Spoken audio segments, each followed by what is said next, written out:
Sa atong panahon karon, kitang mga tao dili na gayud makontento. Usahay atong ikumpara ang atong kaugalingon ngadto sa uban. Ang inyong silingan na nindot nga sakyanan, moingon dayon ang usa ka silingan nga, Lord, nganong naa man sila sakyanan, ako wala lagi.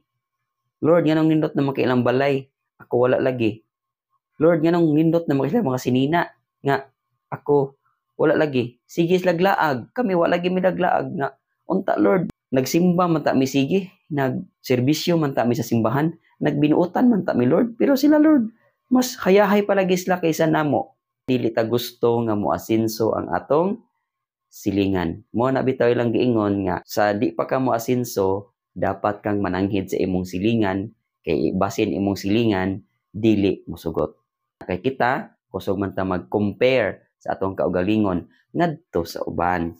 Mo na nga atong ebanghelyo karon kinutlo ni Saint Mateo chapter 20 verses 1 to 16. So hatag ang Ginoo og sambingay. Ningon si Kristo nga ang gingharian sa langit sama sa tag-iya sa usa ka parasan nga sayo sa buntag nilakaw aron pagpangitag mga tawo nga iyang patrabahoon. Kisa man yung mga tawo nga iyang patrabahoon? Kita.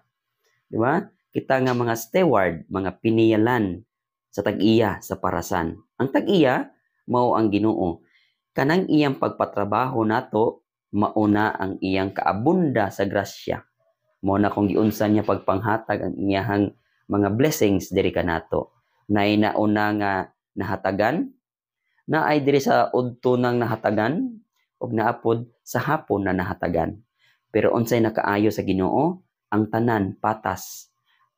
Walay sobra, walay kuwang, tanan gipatas niya og hatag. Galing lang kitang mga tao, dili lang ta kay balo makontento. Gusto nato kung unsay naa sa uban dapat naa sad nato.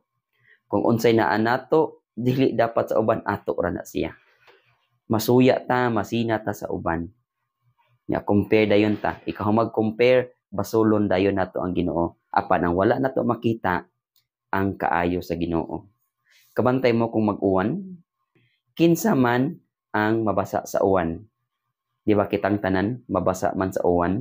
Wala may gipili kung kinsay bas-on sa uwan, tiguwang, bata, unsa pa na diha. Basta inig uwan, uwan yun na.